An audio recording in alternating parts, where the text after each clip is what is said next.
Vale, vamos a empezar. La semana pasada estuvimos viendo cómo persistir los datos de nuestra aplicación, ¿vale? En una base de datos.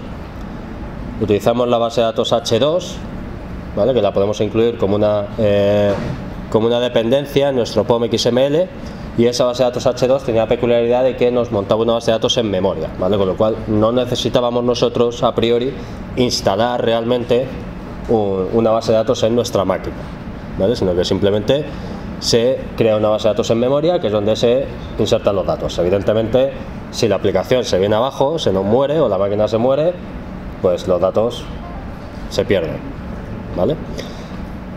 Estuvimos viendo cómo conectarnos desde nuestra aplicación Spring a esa base de datos, ¿vale? Estuvimos viendo el mecanismo por el cual nosotros hablamos con la base de datos, que es a través de lo que se denomina el proyecto Spring Data, y estuvimos viendo cómo persistir nuestro modelo de datos en la base de datos. Teníamos que incluir en nuestro modelo de datos ciertas anotaciones, ¿vale? Para que Spring supiera cómo guardar ese modelo de datos dentro de la base de datos, ¿vale? Al final, lo que se está utilizando por debajo, ¿vale? Cuando utilizamos Spring Data con una base de datos relacional, es lo que se llama JPA, el Java Persistence API, ¿vale? Esta API básicamente lo que me proporciona es acceso a base de datos SQL desde Java, ¿vale? Internamente utiliza un controlador JDBC para conectarse a la base de datos. JPA forma parte del estándar Java EE, ¿vale? Y lo que me proporciona es una conversión automática entre objetos que yo tengo en memoria de mi modelo, ¿vale? Y filas de tablas en una base de datos relacional, ¿vale? Y veíamos cómo nosotros simplemente anotábamos con ciertas anotaciones las clases de mi modelo, y Spring hacía la magia para convertir los objetos de esas clases que yo tenía en memoria en filas dentro de una base de datos relacional, ¿sí? A esta técnica, ¿vale? Para transformar objetos de un modelo orientado a objetos en filas dentro de unas tablas en un modelo relacional, ¿vale? Ten en cuenta que las bases de datos relacionales no son orientadas a objetos, ¿vale? Entonces, la técnica que se utiliza para hacer esta transformación se le denomina mapeo objeto relacional. Bien, tenemos que ver cómo mapear objetos en un modelo orientado a objetos en filas, en una o más tablas, en un modelo relacional, ¿vale? Y a la inversa, porque no solamente podemos guardar los datos en la base de datos, sino que también los podemos recuperar, ¿sí? Entonces, el mapeo objeto relacional, pues típicamente se define con las siglas ORM, ¿vale? Entonces, el ORM es el que realiza las conversiones entre objetos de determinadas clases y filas de determinadas tablas, y a la inversa, ¿vale? Entonces, el modelo de funcionamiento pues es generar tablas partiendo de clases, ¿vale?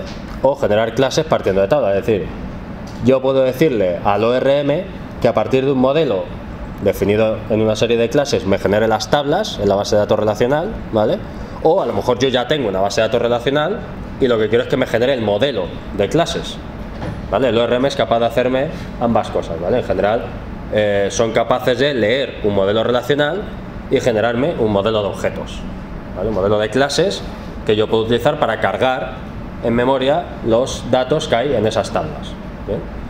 O el caso contrario, ¿vale? Yo defino mi modelo utilizando el paradigma de la orientación a objetos, ¿vale? Como una serie de clases interrelacionadas, y él me genera el esquema de la base de datos, ¿vale? Lo que es el conjunto de tablas que se van a utilizar para guardar o persistir los datos de ese modelo. Permite funcionar en las dos direcciones. ¿Cómo se hace la correspondencias básicas, ¿vale? Entre objetos y tablas, ¿vale? Bueno, pues si tengo una clase con atributos, lo normal es que esa clase se corresponda con una tabla de la base de datos, ¿vale? Y los atributos se corresponden con cada uno de los campos o columnas de esa tabla.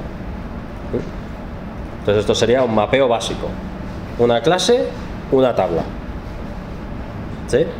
Cada atributo de la clase, un campo o columna de esa tabla, ¿vale? El tipo de la columna de esa tabla dependerá del tipo del atributo de la clase, ¿vale? Si tengo un atributo de tipo string, pues típicamente la columna de la base de datos será de tipo varchar, ¿vale? Es un tipo de datos que representa cadenas de caracteres, ¿vale? Si tengo un atributo de tipo int o long, pues eso se transformará en un atributo integer, un campo integer en la tabla de la base de datos, ¿vale? Y así sucesivamente. Bien, si tengo un campo de tipo date, Java util date, pues el ORM es suficientemente inteligente como para transformarlo en un campo fecha de la base de datos, ¿vale? Entonces, el ORM tiene cierta inteligencia para hacer corresponder cada tipo de cada uno de los atributos de la clase, ¿vale? Con el tipo que más se parezca que está disponible dentro del sistema gestor de base de datos. ¿Bien? Entonces, una clase, una tabla. Cada uno de los atributos de la clase normalmente se corresponde con un campo dentro de esa tabla. ¿Qué pasa con las relaciones? En un mundo orientado a objetos, ¿vale? Los objetos en general están interrelacionados, ¿vale? Entonces es habitual que un objeto, pues a lo mejor contenga una lista de otros objetos de otro tipo, ¿vale? O tenga una relación con otro objeto y los objetos en general cooperan entre sí para conseguir un resultado, ¿bien? Entonces, este tipo de relaciones también hay que persistirlas en la base de datos, ¿de acuerdo? Entonces, las relaciones se gestionan en la base de datos relacionales mediante lo que se denominan claves foráneas y primarias, tanto en relaciones 1 a n como en relaciones n a n, ¿vale? Entonces, si tengo un coche que tiene 4 ruedas, ¿vale? Eso es una relación 1 a n, ¿vale? Cada rueda solo puede pertenecer a un coche, ¿vale? Y el coche puede tener un número, bueno, digamos vehículo, ¿vale? Un número, el que sea de ruedas. Si es un coche tendrá 4, si es una moto tendrá 2, si es un camión a lo mejor tiene 16, ¿vale? Entonces, eso es una relación de tipo 1 a n. Entonces, en general, habrá una tabla para la clase vehículo, ¿vale? Habrá una tabla para la clase rueda, ¿de acuerdo? Cada fila de la clase vehículo representa un vehículo, cada fila de la clase rueda representa una rueda que pertenece a un vehículo. ¿Cómo se hace esa relación de pertenencia a una base de datos relacional? Se establece lo que se denomina una clave foránea, ¿vale?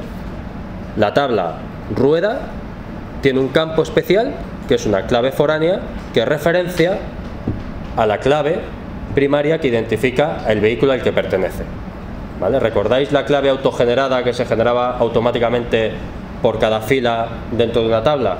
¿Vale? A toda entidad en nuestro modelo teníamos que ponerle un atributo ID, anotado con @id. Y además decíamos que ese atributo ID tenía que ser autogenerado, ¿vale? Bueno, pues eso lo podemos utilizar como una clave primaria.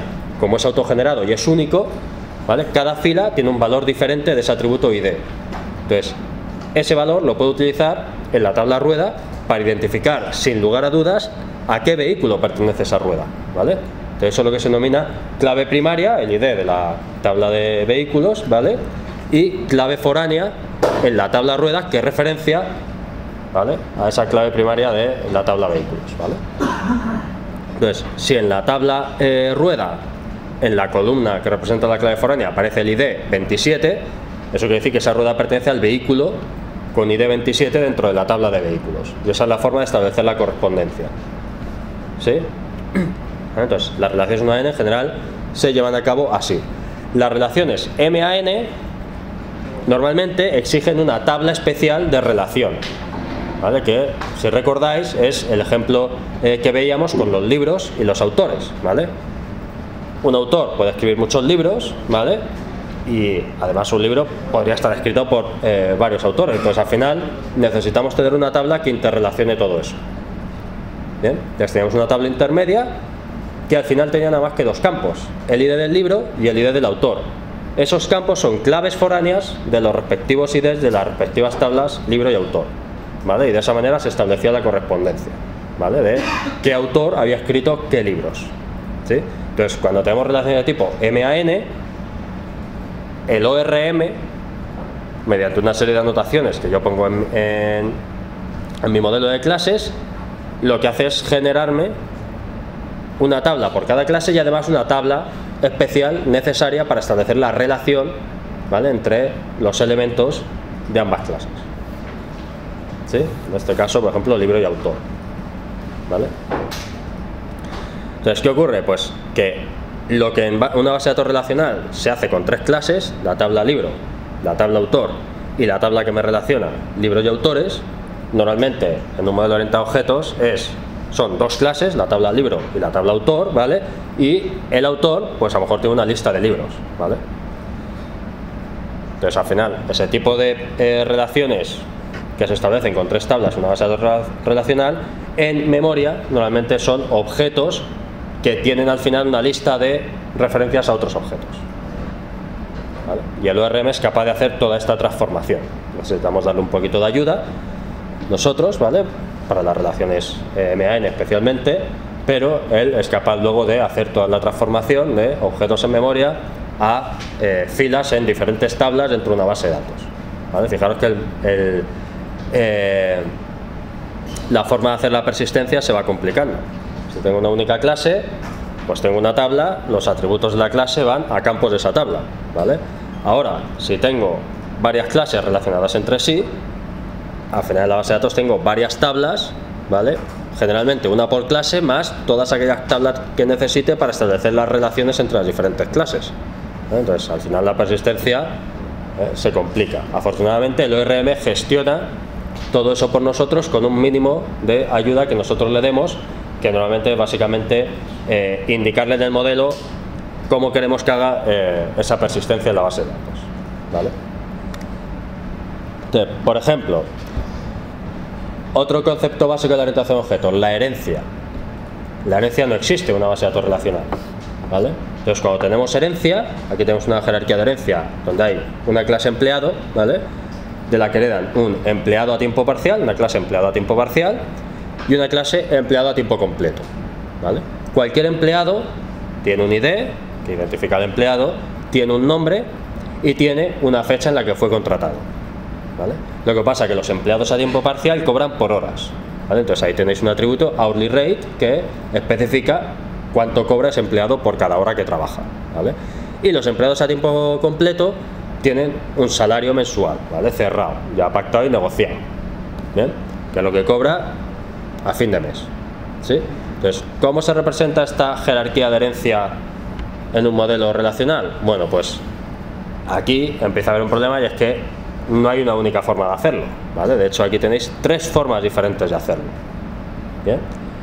Podemos tener 2 tablas, de forma que nos olvidamos de la herencia, todos los atributos de empleado los copiamos tanto en part-time employee como en full-time employee y hacemos 2 tablas. Entonces, tenemos una tabla full-time employee que tiene el ID, el nombre, la fecha de contratación y el sueldo, ¿vale? Y tenemos otra tabla que es part-time employee que tiene el ID, el nombre, la fecha de contratación y el salario por hora, ¿vale? Entonces, hemos partido completamente la jerarquía de herencia, ¿vale? No tenemos herencia, hemos cogido los atributos de la clase padre, los hemos bajado a las clases hijas y hemos generado una tabla por cada clase hija. Esto es un enfoque sencillo. ¿Cuál es el problema? Que si me quiero buscar todos los empleados de la empresa, tengo que hacer una consulta en 2 tablas, ¿vale? Entonces, ventaja, simplicidad. Problema, las consultas se complican, requiere acceso a 2 tablas, eso es más ineficiente, etcétera, etcétera, ¿vale? Otra opción, bueno, vamos a hacer una única tabla empleado. Hacemos al contrario, cogemos los 2 atributos de las clases hijas y los subimos a la clase padre, ¿vale? Y tenemos una única tabla empleado que tiene un ID, un nombre, una fecha de contratación, un salario, un sueldo, ¿vale? Y un salario por hora. Y luego tenemos que ser capaces de distinguir si es un tío a tiempo parcial o a tiempo completo. Entonces necesitamos un atributo adicional que nos diga de qué tipo es ese empleado, ¿vale? Que es el type que tenéis ahí al final, ¿vale? En el ejemplo B, ¿vale? Esto me permite distinguir si es un tío a tiempo completo o a tiempo parcial. Si es un tío a tiempo completo, ya sé que no tengo que mirar el rate, tengo que mirar el salary, cuando tengo que calcular lo que le tengo que pagar a fin de mes, ¿vale? Si es un tipo tiempo parcial, entonces lo que tengo que mirar es el rate y no el salary. ¿Cuál es el problema?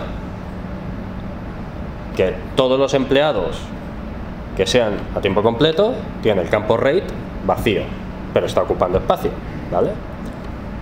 Todos los empleados que sean a tiempo parcial tienen el campo salary vacío, pero está ocupando espacio, ¿vale? Entonces tengo columnas que dependiendo del caso se usan o no se usan, pero es otro posible enfoque de montar esta jerarquía de herencia en una base de datos relacional, ¿vale? Y luego hay un tercer enfoque que intenta aprovechar todo lo bueno de la herencia de la programación orientada a objetos, ¿vale? Que es que yo tengo efectivamente una tabla full-time employee y una tabla part-time employee, que son estas dos tablas de aquí, con exclusivamente los datos que representan un tío a tiempo completo y un tío a tiempo parcial, que son el salario y el hourly rate, ¿vale? Y además un identificador que es una clave foránea de otra tabla, que es la tabla empleado, que contiene exclusivamente los datos que son comunes a todos los empleados, ¿vale? El ID, el nombre, la fecha de contratación. Esta tabla necesita también tener el tipo, ¿vale? Para que si yo voy a buscar un empleado y quiero devolver un objeto o bien full time o bien part time, pues tengo que saber cuál es el tipo para después irme a buscar o en esta tabla o en esta tabla, ¿vale? Y poder devolver un objeto con todos sus atributos, ¿vale? Pero lo bueno es que aquí no tenemos duplicidad como teníamos aquí, que tenemos campos que dependiendo del tipo de empleado no sirven para nada, ¿vale? Pues eso no lo tenemos en este modelo, ¿eh? Y además nos podemos aprovechar de que podemos buscar por todos los empleados simplemente buscando en esta tabla. Si solo necesitamos saber la fecha de contratación y el nombre, pues no tenemos que irnos a una segunda tabla a buscar nada, ¿vale? Ahora bien, si quiero saber además su salario, ¿vale? o cuánto cobra por hora, entonces nuevamente tengo que hacer una consulta basada en más de una tabla. Tengo que buscar aquí y luego dependiendo del tipo tengo que buscar aquí o tengo que buscar aquí, ¿sí? Entonces cada enfoque tiene sus pros y tiene sus contras, ¿eh? Y en general en el modelo, si nosotros anotáramos este modelo, podríamos decidir qué tipo de enfoque quiero yo que utilice el ORM para mapear estos objetos en memoria o estas clases, este diseño de clases en un conjunto de tablas dentro de la base de datos, ¿vale? No voy a meter en mucho más detalle aquí, ¿vale? Os voy a enseñar un ejemplito por si alguien tiene curiosidad, que el otro día me preguntaron cómo hacer, por ejemplo, el ejemplo de equipo y jugadores, ¿vale? Donde hay dos entidades que están relacionadas, ¿vale? Os lo voy a enseñar un ejemplillo y lo colgaré en la página web, pero no es el objetivo que nos metamos mucho más en esto del mapeo objetos relacionados, ¿vale? Bueno, esto es un ejercicio que vamos a dejar planteado, no lo vamos a hacer, aunque no sé si el otro día hicimos el del anuncio o hicimos el de customer. ¿El que estoy diciendo fue el de anuncio? O sea, fue este mismo, ¿no? Me adelanté y me parecía, pero no me acordaba. Vale, entonces, este ejercicio es el que hicimos el otro día, ¿vale? Entonces, vamos a seguir hablando un poco de generación del esquema de la base de datos. Y bueno, entonces, en la base de datos SQL es necesario disponer del esquema preparado antes de que se puedan persistir los datos.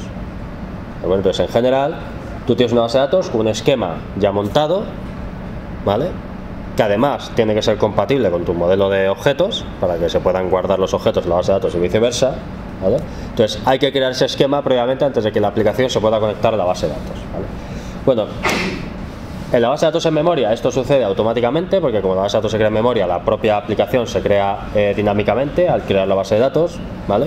Pero en la base de datos reales hay que gestionar de manera adecuada la creación de lo que se denomina el esquema de la base de datos, es decir, las tablas que va a tener mi base de datos, ¿vale? Y las relaciones entre esas tablas.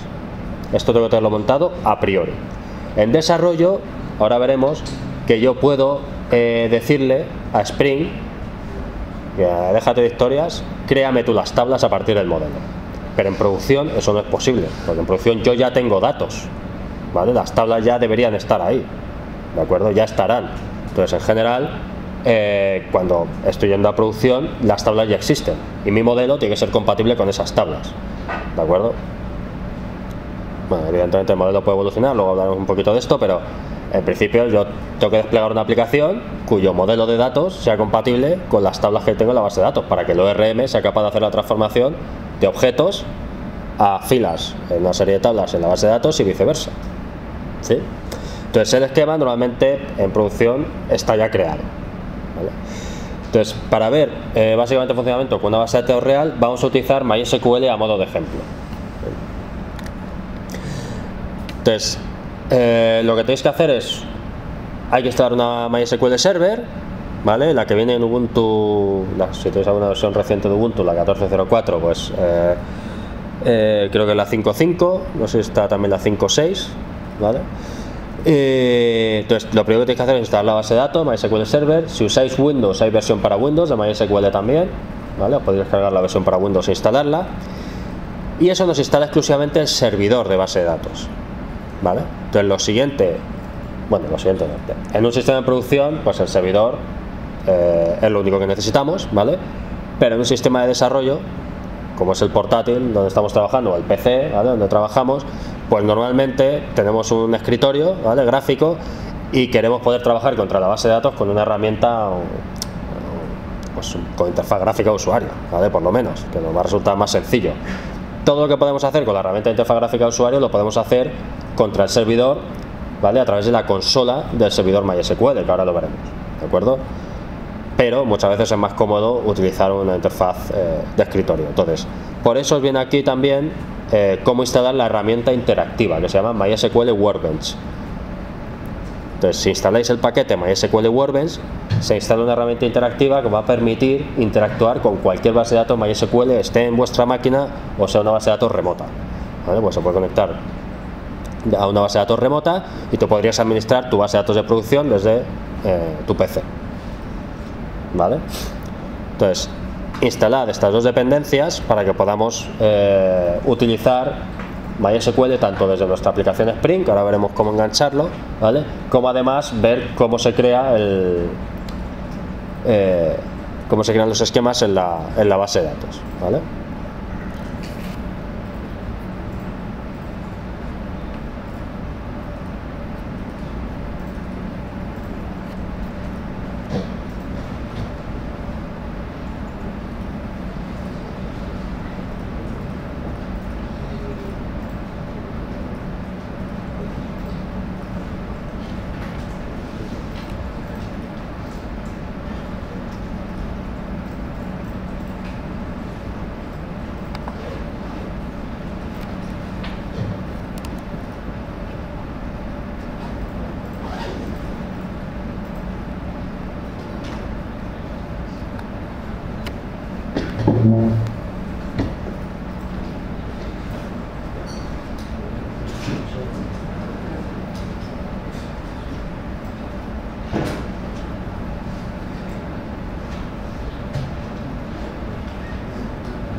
Si la red toca mal, pues coges el cable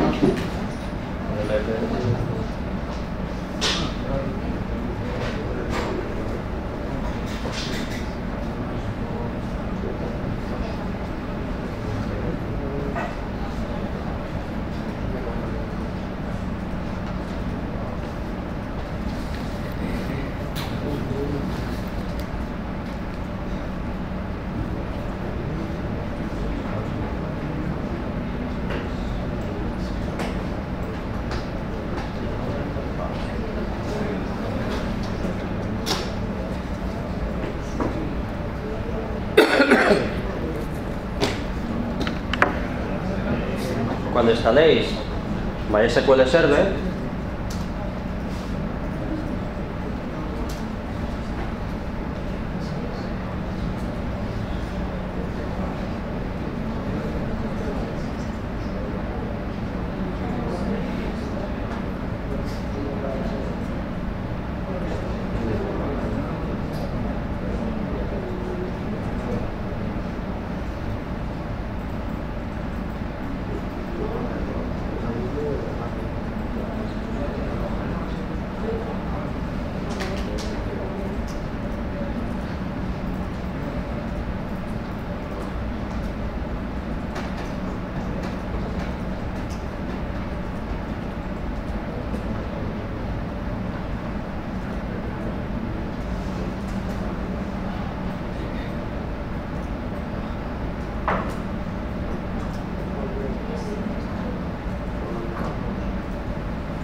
MySQL Server, os debería preguntar por una password de root. Una password que os acordáis. Si no le pones, creo que puedes hacer como root sin password.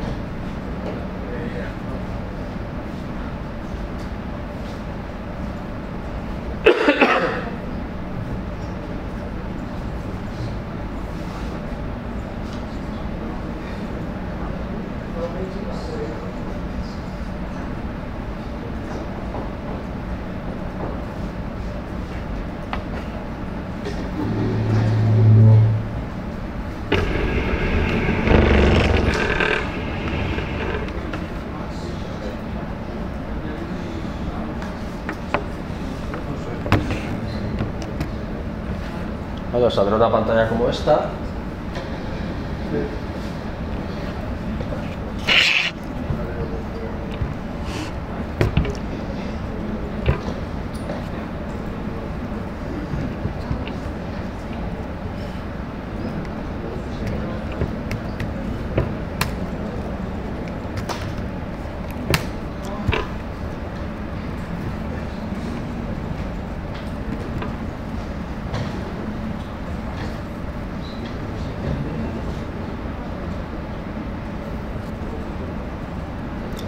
Entonces, el sistema Windows no lo sé, pero el sistema Linux no solamente se instala la MySQL Server, sino que además se instala como un servicio y se ejecuta. O sea, al arranque del sistema vais a tener el MySQL Server corriendo siempre, ¿vale?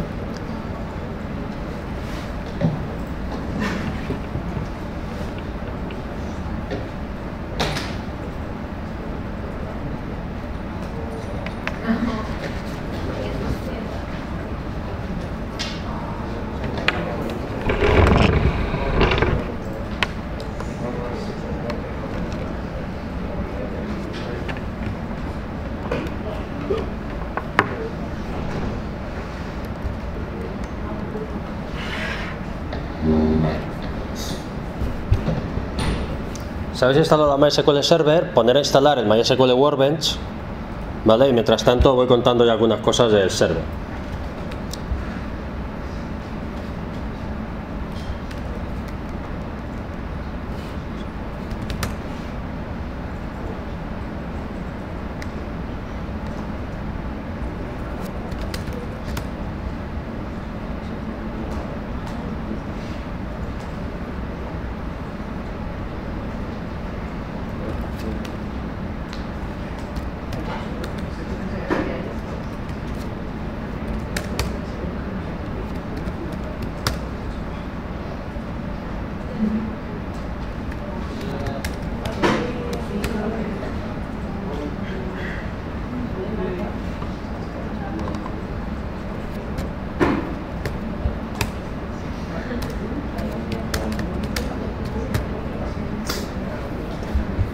A ver, para acceder a la base de datos en modo consola, ¿vale? Yo puedo administrar la base de datos en modo consola sin problemas, ¿de acuerdo? Entonces, para acceder a la base de datos en modo consola, claro, esto hay que hacerlo en producción, ¿vale? Pues yo puedo acceder de esta manera: MySQL -u, el usuario con el que quiero acceder, ¿vale? -p para que me pregunte por la password, si es que habéis puesto password. Si no habéis puesto password, en principio con hacer MySQL -u root os debería funcionar, ¿vale? Yo es que si hago esto, me dice que me deniega el acceso porque no estoy utilizando la password. Me estoy poniendo la password, ¿vale? Si pongo la password, ¿vale? MySQL -u root -p, me pregunta por la password, la pongo y entonces en este momento estoy dentro de la shell, por así decirlo, de MySQL, ¿vale? Esto es un intérprete de shell donde yo puedo ejecutar sentencias SQL para administrar mi base de datos. La base de datos se puede administrar directamente a través de sentencias SQL, ¿vale? Entonces, por ejemplo, yo podría ver aquí cuáles son las bases de datos que hay en mi MySQL server, ¿vale? En mi servidor. El comando show me muestra información de diferentes cosas, ¿vale? Por ejemplo, show databases, punto y coma, ¿vale? Hay que terminar las sentencias con punto y coma. Me dice qué bases de datos hay en mi servidor. Entonces, fijaros que sin yo haber hecho absolutamente nada, hay ya por defecto 3 bases de datos, ¿vale? Son 3 bases de datos internas que utiliza MySQL Server para sus cosas, ¿vale? Y aquí puedo crear nueva base de datos, ¿vale? Sin problema. Lo que pasa es que en lugar de hacerlo en la consola, que es un poco hostil, vamos a hacerlo con el MySQL Workbench. Bien. Además, así aprendemos también cómo nos conectamos a una base de datos, lo cual nos va a servir después para ver cómo hacer que nuestra aplicación Spring se conecte a la base de datos también, ¿vale? Porque ahora tenemos un servicio que es MySQL Server, que está corriendo en una máquina, en este caso es la propia máquina donde estamos trabajando, pero podría ser una máquina remota, ¿vale? Y que es independiente de nuestra aplicación. Entonces, vamos a tener que meter en nuestra aplicación Spring, por un lado, una dependencia que es un cliente de MySQL para que se pueda conectar al servidor de MySQL, y por otro lado le vamos a tener que decir una URL donde está escuchando ese servidor de MySQL, ¿vale? Para lanzarle todas las consultas, bueno, no solo consultas, sino en general todas las sentencias SQL, tanto de inserción, de borrado, de modificación, etc. ¿Sí? ¿Vale? Entonces, bueno, voy a dejar el cliente aquí arrancado, pero me voy a ir al Workbench.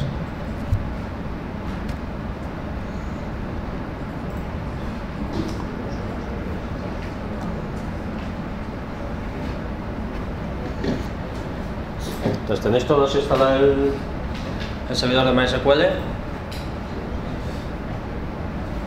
¿No?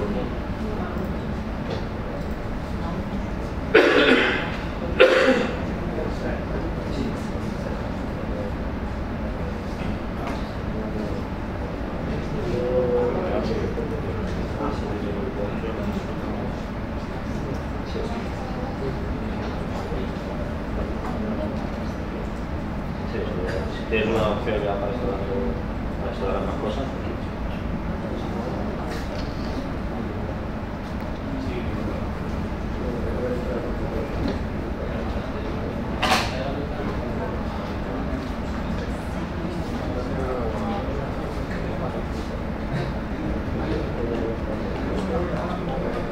Pues si yo la pago, no la pondría en la consola. Pon -p y el. O sea, tú puedes utilizar la password pegada al parámetro P, no pegada, no vale para que no ponga un -u, ¿vale? Pero entonces cualquiera que esté detrás tuyo, pues P entre la password y la conversa no se usa.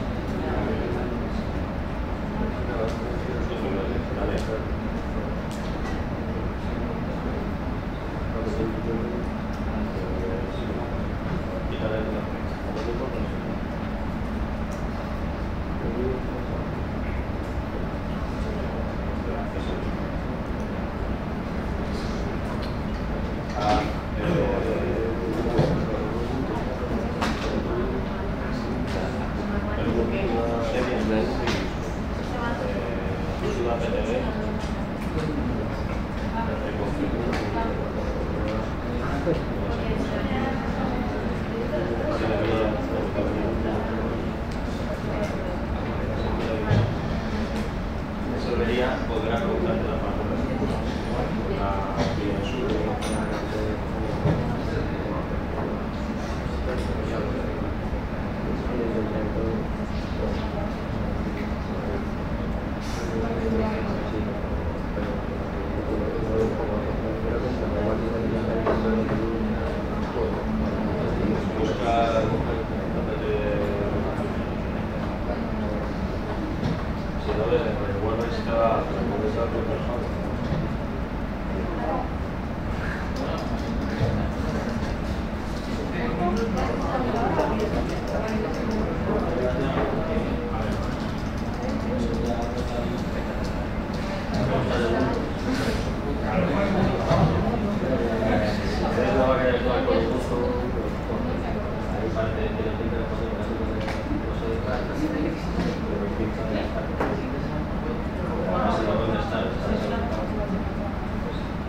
la base de datos ya está corriente.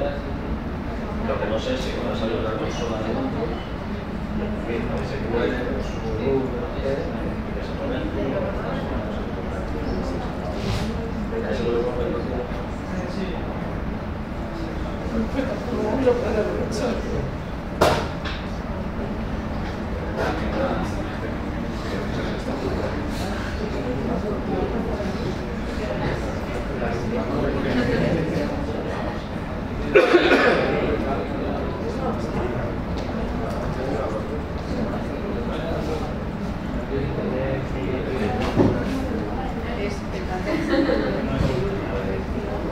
Vale, vamos a ver. Bueno, está la interfaz de MySQL, del MySQL Workbench, la verdad es que la cambian cada vez que lo instalo, o sea, una cosa bárbara, pero bueno, parece ser que ya por defecto él detecta que tengo una instancia local corriendo, ¿vale? De MySQL Server, porque me aparecen ya aquí los datos. Local instance 3306 es el puerto por defecto de MySQL, ¿vale? Parece que está conectado con acceso de root, ¿vale? Y bueno, la conexión completa sería, por así decirlo, localhost 2.3306, ¿vale? La IP o el nombre del host, ¿vale? 2 puntos y el puerto donde está escuchando MySQL, ¿vale? Pero yo puedo crear nuevas conexiones MySQL dándole aquí al más, ¿vale? Diciéndole el nombre, diciéndole qué tipo de conexión quiero establecer con la base de datos, ¿vale? Esto es importante porque el local a veces establece la comunicación a través de directamente de un lo que llaman un socket local, que en realidad es un fichero, ¿vale? Pero en general querremos hacer una base de datos remota muchas veces, ¿vale? Entonces el protocolo será TCP/IP, ¿vale? Tenemos que especificar el hostname o la IP, ¿vale? Dependiendo de si tiene nombre o no tiene nombre el servidor, nombre que pueda ser resuelto a través del DNS, ¿vale? Entonces vamos a dejar la IP 127.0.0.1 en este caso, el puerto donde está escuchando la base de datos 3306, ¿vale? El nombre de usuario con el que queremos conectarnos y la password.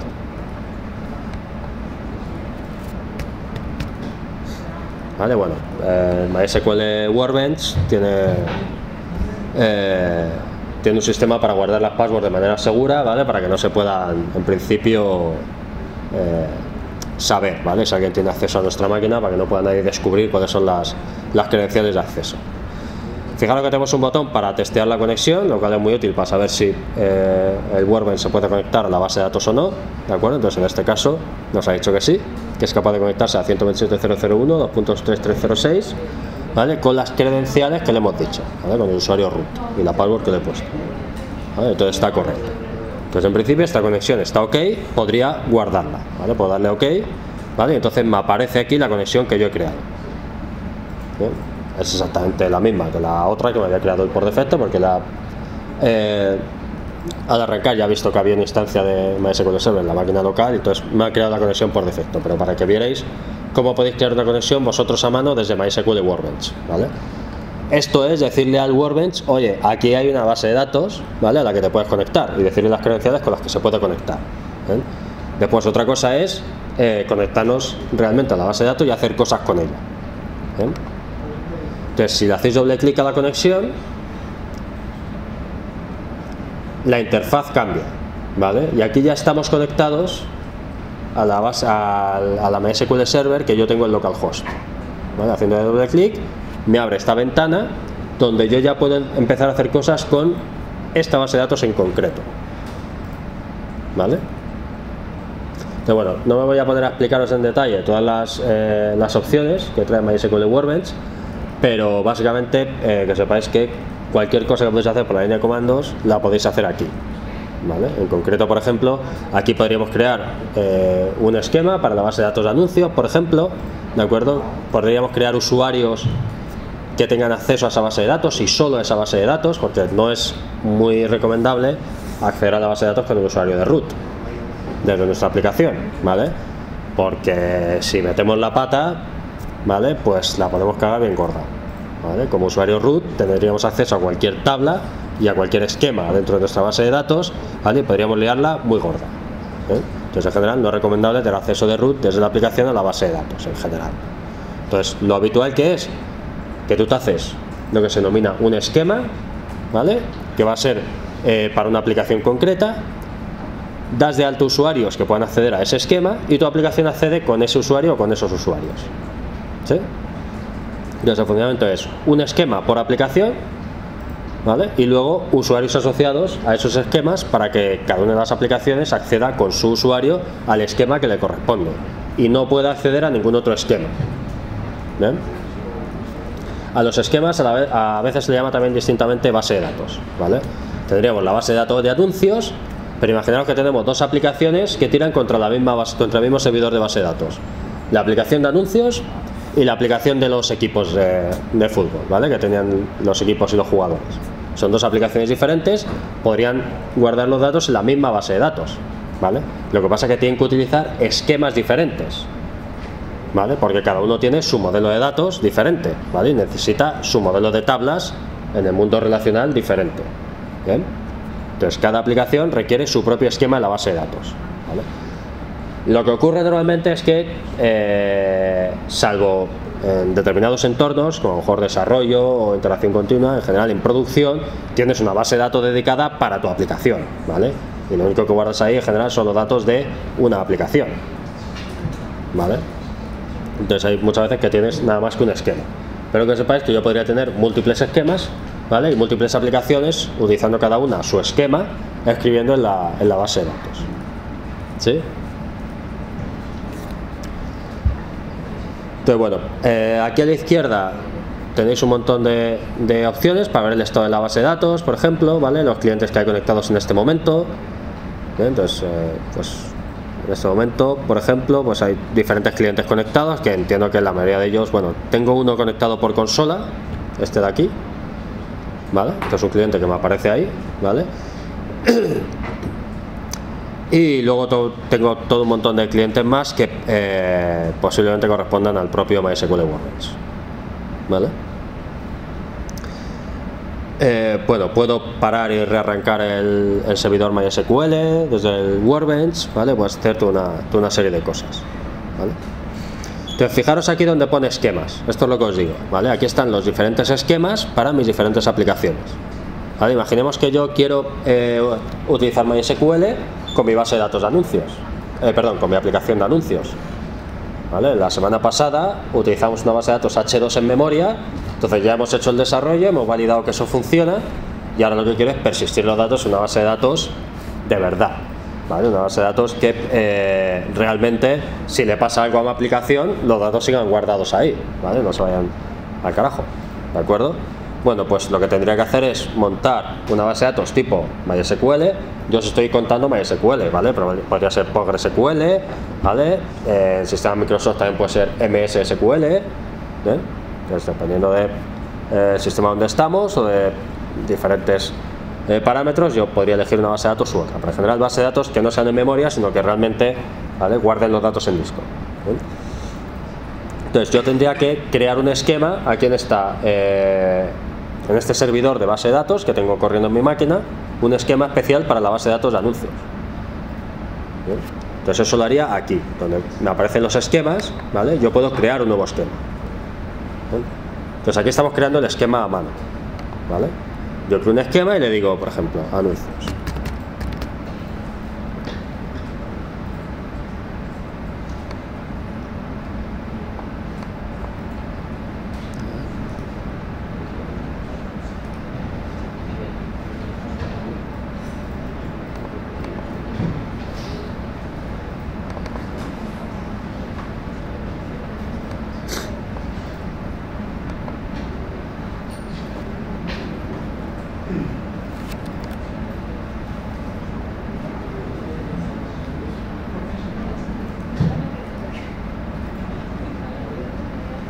La impresión de que aparte de la interfaz que no se ve, porque no veo aquí el botón de aceptar.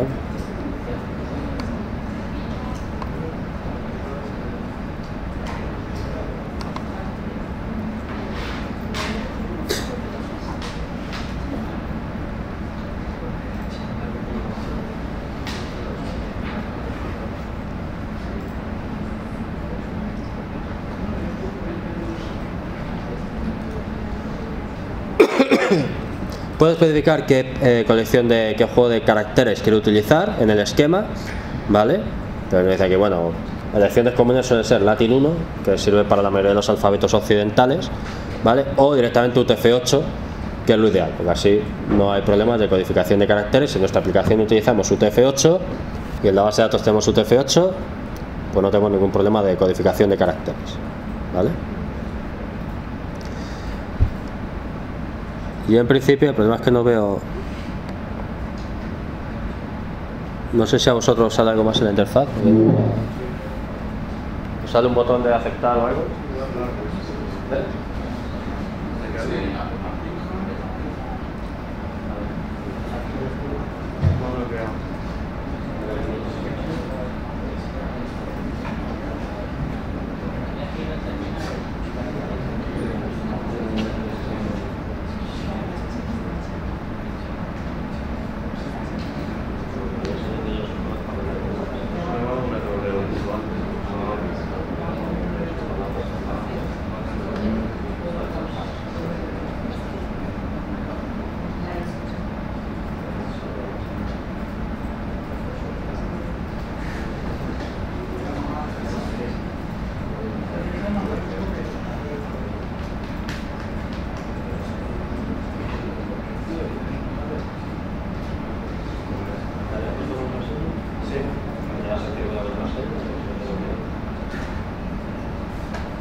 Que tenga el workbench arrancado, a ver cómo sacamos esto. Usar un apply. Sí. Vale, es el apply. Vale, fijaros que os sale una ventanita, pues dice, revisa el comando SQL que lo utiliza para crear ventanas. Todo lo que os comentaba. Todo lo que hagamos con el workbench lo podemos hacer con el comando SQL. Ese comando SQL lo copiáis y lo pegáis en la consola de MySQL que habíamos abierto y hace exactamente lo mismo, ¿vale? Crear un esquema con el nombre que le hemos dicho, ¿vale? Y el punto de garantía que ya hemos dicho, ¿sí? Pero bueno, si le dais a apply, ¿vale? Pues lo aplica, ¿vale? Y cuando lo termine de aplicar os sale un mensajito diciendo ok, ya está, ¿vale? Le dais a close y ya se os ha creado el esquema en la base de datos. Ahora, a la izquierda, donde pone esquemas, os debería aparecer anuncios. ¿Vale? Entonces, si expandís anuncios, os aparece una serie de cosas. ¿Vale? Os aparece una categoría que es tables, os aparece una categoría que es views. No voy a poder explicar lo que es cada cosa, ¿vale? Pero lo que me interesa sobre todo son las tables. Las tablas del esquema. ¿De acuerdo? Si le dais en tables, haced doble clic.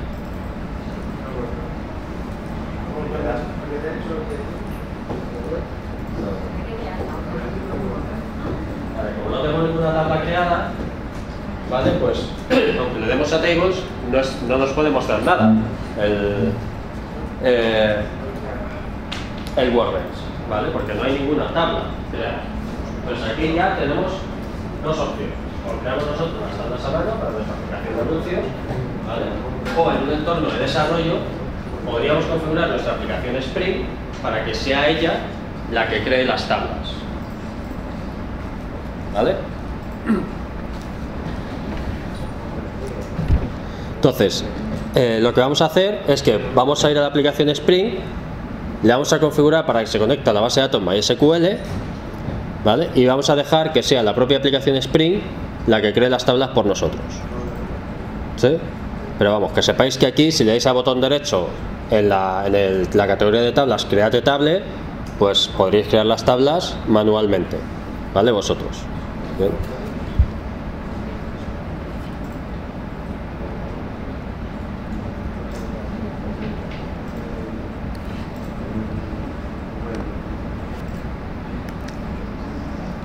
¿Qué cambios tengo que hacer en el POM XML de mi aplicación para poder conectarme a la base de datos MySQL? Pues fijaros, la dependencia de Spring Data, ¿vale? Que ya la teníamos, que es la de Spring Boot Starter Data JPA, ¿vale?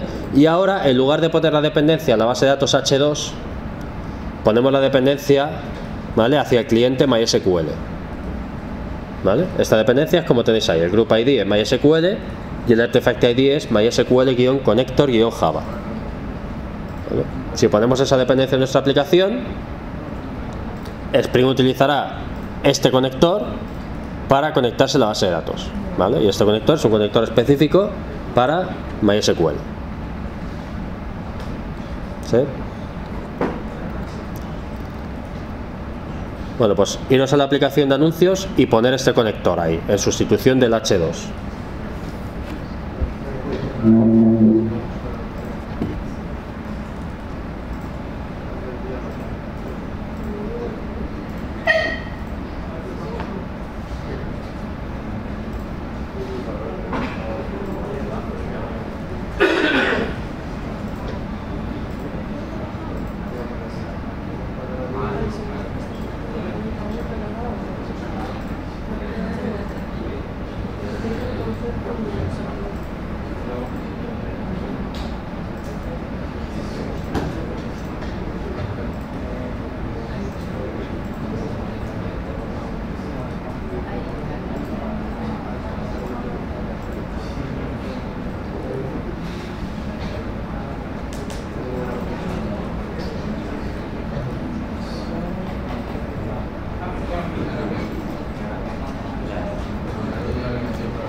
Vale, he puesto la dependencia al driver en el POM. Lo siguiente que tenemos que hacer es configurar la conexión a la base de datos, ¿vale? Entonces, para configurar la conexión a la base de datos lo hacemos en el fichero application.properties que tenemos en src main resources. ¿Vale? Y tenemos un ficherito application.properties y tenemos una serie de propiedades, ¿vale?, que podemos utilizar para definir la conexión a nuestra base de datos, ¿vale?, para configurar la conexión a nuestra base de datos. La primera de las propiedades es spring.datasource.url, ¿vale?, que será la URL que se utilizará para conectarse a la base de datos. Como la base de datos es una base de datos relacional, utilizamos JPA y por debajo al final lo que se utiliza es JDBC, ¿vale? Hay que especificar que el protocolo es JDBC, ¿vale? Entonces por eso pone JDBC dos puntos, el nombre de la base de datos, MySQL, dos puntos, barra barra, el host, ¿vale?, el nombre del host o la IP, ¿vale?, localhost, barra la base de datos a la que nos queremos conectar. ¿Vale? Entonces vamos a utilizar la base de datos que habéis creado anteriormente, ¿vale? Por ejemplo, si la habéis llamado anuncios, pues ponéis ahí barra anuncios. Entonces esa será la URL de conexión a la base de datos. Identifica que es una conexión tipo JDBC, que la base de datos es tipo MySQL, ¿vale?, cuál es el host donde está la base de datos, en este caso localhost, y cuál es el esquema al que nos queremos conectar. ¿Sí? Dime. En el fichero application.properties que está en vuestro proyecto, en la carpeta src/main/resources, ¿vale? Si no está, lo creáis. Bien. Este fichero es leído automáticamente por Spring en esa ubicación, ¿vale?, para descubrir y configurar, ¿vale?, diferentes elementos de la aplicación, ¿vale?, en este caso la conexión con la base de datos. ¿Sí? La siguiente propiedad es el nombre de usuario con el que nos conectamos a la base de datos. Yo aquí he puesto directamente root. Vamos a conectarnos directamente con root para evitar tener que crearnos un usuario específico para el esquema, ¿vale?, para acceder al esquema. Y la siguiente propiedad es la password de su usuario, ¿vale? Aquí pone pass, tenéis que sustituir eso por la password que hayáis elegido, ¿vale?, para MySQL Server. Si no habéis puesto password, pues me imagino que podéis obviar este campo o a lo mejor podéis dejarlo en blanco, no lo sé, ¿vale? Probad. Y luego hay que decir cuál es el driver de conexión a la base de datos que quiero utilizar, ¿vale? El driver que quiero utilizar es el que pongo aquí en la dependencia, MySQL Connector Java, ¿vale?, que es de MySQL. Entonces el driver class name es com.mysql.jdbc.driver, ¿vale?, y eso va así tal cual, ¿vale? Si utilizamos el driver oficial de MySQL para conectarnos a la MySQL, pues la propiedad driver class name tiene que tener este valor, ¿vale?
En principio ya habríamos conectado la conexión a la base de datos, ¿vale? Si habéis puesto las propiedades, guardéis el fichero, ¿vale? Y en este momento, bueno, hacer un maybe update, porque hemos cambiado las dependencias del proyecto, hemos quitado el H2 y hemos puesto MySQL.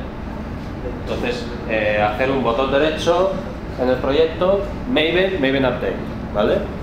Para actualizar las dependencias y que se baje la dependencia de MySQL.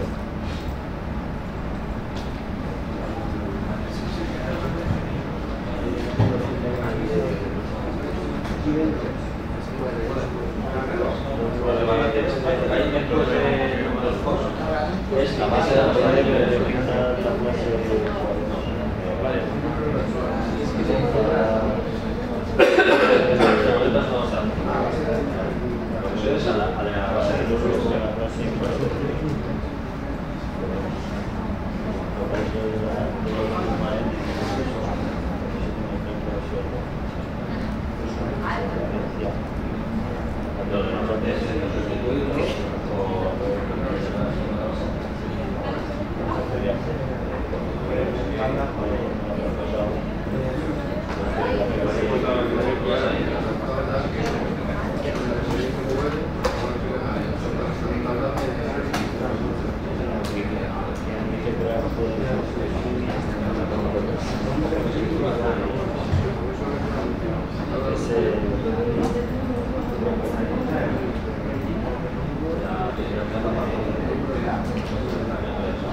Cuando tengáis ya puesto en las propiedades, arrancad la aplicación.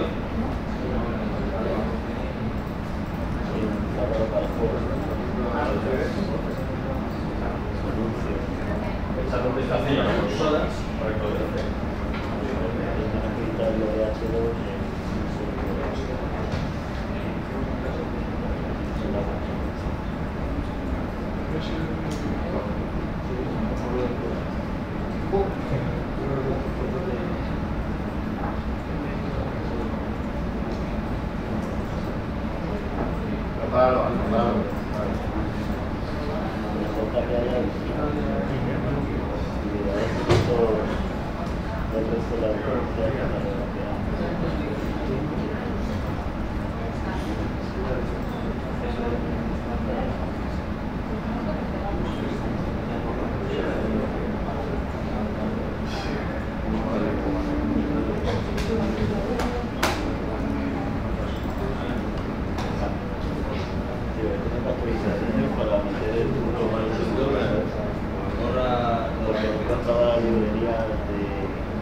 Si os da problemas no haber puesto la contraseña de root, hay una solución evidente, que es poner la contraseña de root, ¿vale?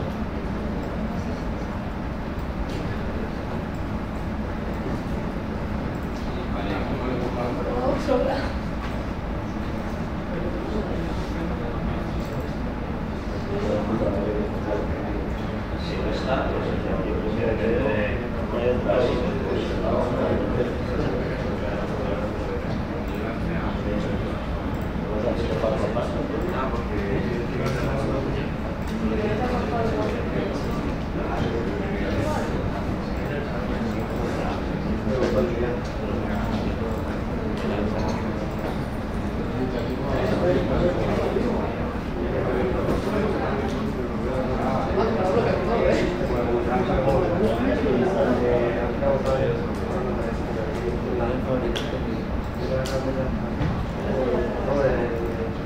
Para que ya arrancó la aplicación.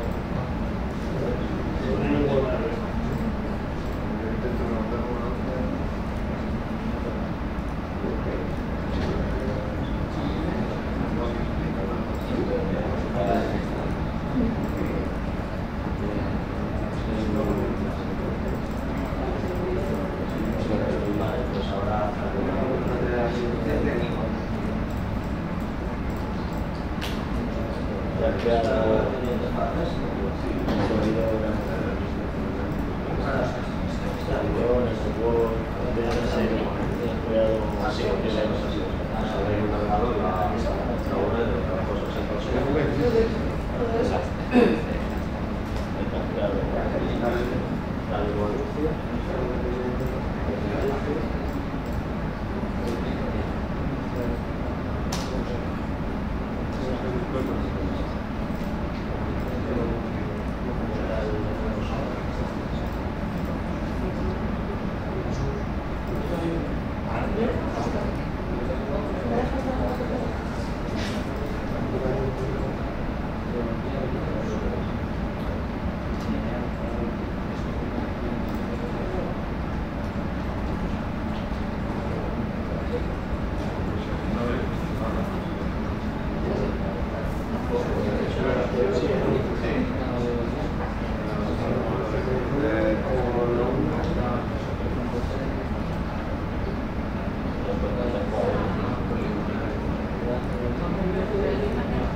A ver, vale, o sea, tú lo tienes corriendo ya, es el repositorio, pero ¿qué te está diciendo? Que no encuentra la palabra anuncio dentro del esquema de pues ahora vamos a ver la transparencia. La última de te crea automáticamente las tablas.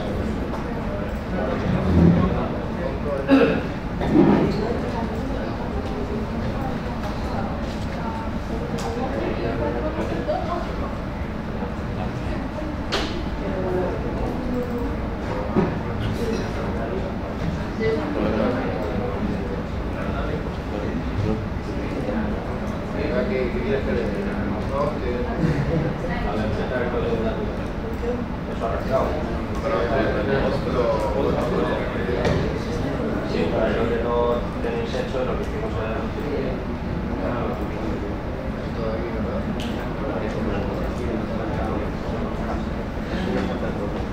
a lo mejor podríais haber utilizado más.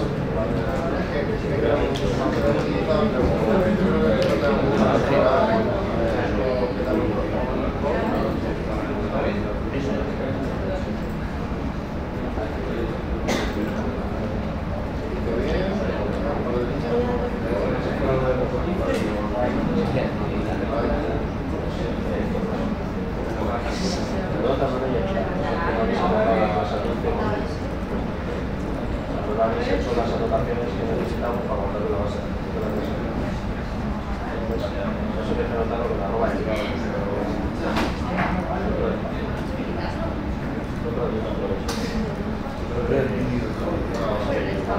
ahora te puedo dar una pero hay media hora de vídeo.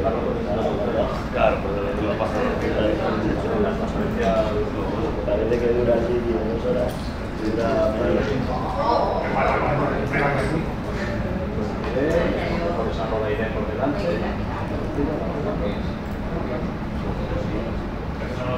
Igual que por espacio. Y ahora.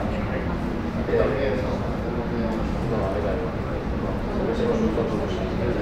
Lo que sí que tienes que poner es el getID y el setID.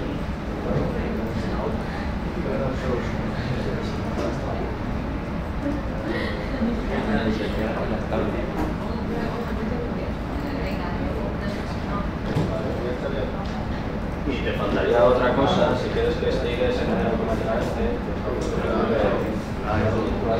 arroba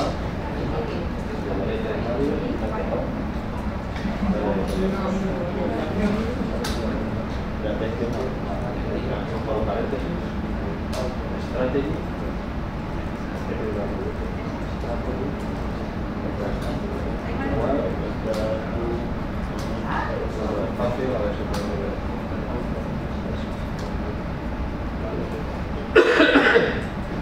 guarda.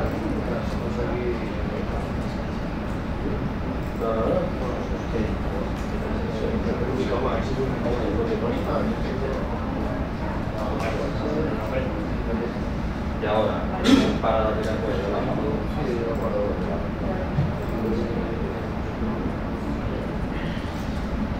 y se arranca en la aplicación, por lo que os he dicho, si arranquéis la aplicación con un fichero de... Si arranquéis la aplicación con un fichero de propiedades como el que tenéis aquí, es capaz de conectarse a la base de datos, ¿vale? Pero no es capaz de guardarnos nada en la base de datos, ¿vale? Porque no están las tablas, ¿de acuerdo? Entonces, Spring por defecto no nos vas a crear las tablas a menos que se lo digamos explícitamente. Entonces hay una propiedad, ¿vale? De JPA, que es el spring.jpa.hibernate.ddlauto, ddl-auto, que define qué es lo que tiene que hacer Spring con el esquema, ¿vale? Cuando se conecta a la base de datos, ¿vale? Entonces, si el valor de esa propiedad es known, no hace absolutamente nada. Si el valor de esa propiedad es validate, lo que hace es comprobar que el modelo de objetos, ¿vale?, se puede persistir en las tablas que existan dentro del esquema de la base de datos, ¿vale? Y si no se puede persistir, da un error y no permite arrancar la aplicación, ¿vale? Entonces, como mínimo por seguridad deberíamos tener puesto validate, ¿vale? Para que cuando arranque la aplicación nos asegure que solo va a arrancar si efectivamente nuestro modelo de datos es compatible con lo que haya en la base de datos, ¿vale? Imaginaros que le hemos añadido un atributo a la clase anuncio, ¿vale? Bueno, pues eso ya no es compatible con las tablas que hay en la base de datos, ¿vale? Porque habría que añadir un campo más a la tabla, ¿vale? Entonces con validate nos aseguramos de que no podemos poner nada en producción que sea incompatible con lo que ya haya en la base de datos que tenemos en producción, ¿eh? Otra posible opción es update, que es que va a mirar el modelo de datos que yo tengo, mis clases y sus atributos y sus relaciones, y lo que va a hacer es modificar el esquema que ya exista, ¿vale?, para adaptarlo a el modelo de datos que yo tengo en Java, ¿vale? Entonces va a leer las clases Java de mi modelo y va a hacer las actualizaciones necesarias en el esquema de la base de datos para incluir todas las modificaciones que yo hubiera hecho en el modelo desde la última vez que arrancó la aplicación, ¿sí? Y la última opción, que es la que se suele utilizar en desarrollo, es la que se llama create drop, ¿vale? Que es que va a crear completamente el esquema cuando arranque la aplicación, ¿vale? Perdón, el esquema no, las tablas del esquema, ¿vale?, las va a crear cuando arranque la aplicación y las va a destruir, las va a borrar cuando termine la aplicación, de forma que en cada arranque se regeneran las tablas. Si yo he cambiado cosas del modelo, aunque haya cambiado muchísimas cosas y sean cambios muy drásticos, ¿vale?, como las va a tirar a la basura y le va a recrear de nuevo, pues no va a haber ningún problema y va a ser capaz de volver a crear las tablas, ¿vale? El problema con update es que puede haber cambios muy agresivos, ¿vale?, que pueda ser complicado actualizar las tablas de la base de datos, ¿vale? Además update básicamente lo que hace es modificar las tablas, ¿vale?, pero no crea el esquema desde cero, ¿bien? Entonces, si no queréis crear las tablas vosotros a mano en el esquema, tenéis que añadir dentro de la application properties, además de estas 4 propiedades que ya habíamos puesto, la propiedad spring.jpa.hibernate.ddl-auto igual a create-drop. De esa manera, cada vez que arranque la aplicación nos creará las tablas y cada vez que se pare nos las destruirá, ¿vale? probar a poner esta propiedad, parar la aplicación, volver a arrancarla, iros al MySQL Workbench y comprobad que efectivamente, bueno, insertad un anuncio, ¿vale? Y iros al MySQL Workbench y comprobar que efectivamente se han creado las tablas, ¿vale?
Bueno, a ver, todos deberíais tener la aplicación, ¿vale?, de anuncios corriendo contra una base de datos MySQL y guardando los anuncios en la base de datos, ¿vale?